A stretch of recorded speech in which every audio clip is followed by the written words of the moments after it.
Hello and welcome back to the Tomato Diaries. So today we're checking in on how our tomato plants are doing, and there's a few important things we need to be checking up on as they're growing at this stage. They should be growing really fast now. You've probably got flowers and possibly some fruit as well, even though it does take a bit longer on the plants that are outside.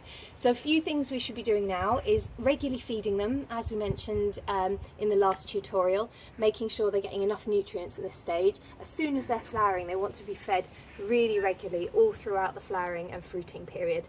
We also want to make sure we're still pinching out those extra stems. We don't need those there. They're going to be distracting from ripening the fruit, so we're chopping those off. Also at this stage, if your plants are getting super leafy, you might find they are blocking out the sun from the actual fruit, and you might also find that some of the leaves on the bottom are just kind of falling off. So at this stage you can trim off some of the leaves to give a bit of extra space. Also helps to reduce the risk of disease as well, to keep the plants a bit aerated, to give them enough space, especially if you've got plants close to each other like this. If they do get diseases, they can transfer them, so you might want to trim off some of the leaves. Don't go too mad, but again, lots of the ones at the bottom they can absolutely do without, and they'll be very happy to have the extra focus on the fruit. Also at this stage, we want to make sure we're watering it really regularly as well. Tomatoes like to have a consistent amount of moisture. They don't like to dry out and then be really watered heavily. This can cause a few different diseases.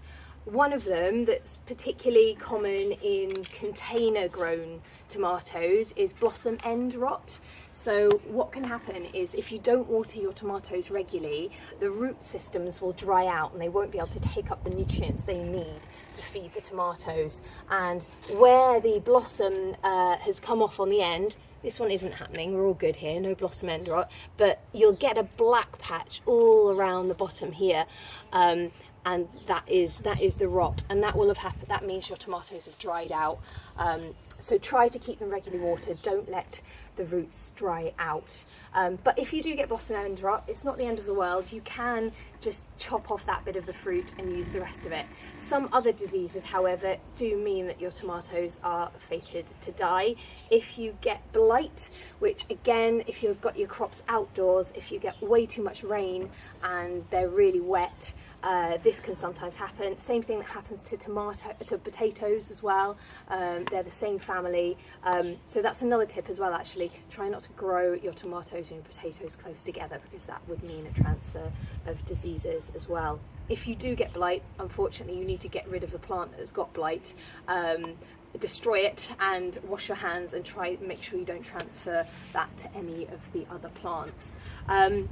There's a few other things that go on with the leaves. If your leaves start to go really yellow, you might have a magnesium deficiency, in which case get some feed that has some magnesium in it. These ones are okay. Sometimes with outdoor tomatoes, your leaves just look a little bit bashed, and again, like I said, the bottom ones, you can start getting rid of those, so that's okay.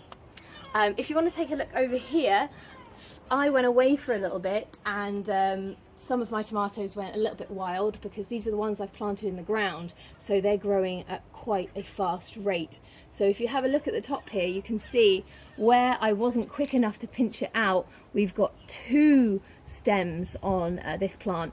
I've decided to just let this one go wild and enjoy having 2 stems, because they already started to flower. So we'll see how that goes.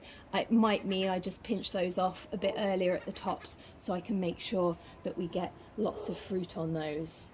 But hopefully your tomatoes are looking nice and healthy at this stage. Just keep them watered and keep an eye on them, and very soon you'll be harvesting your fruit.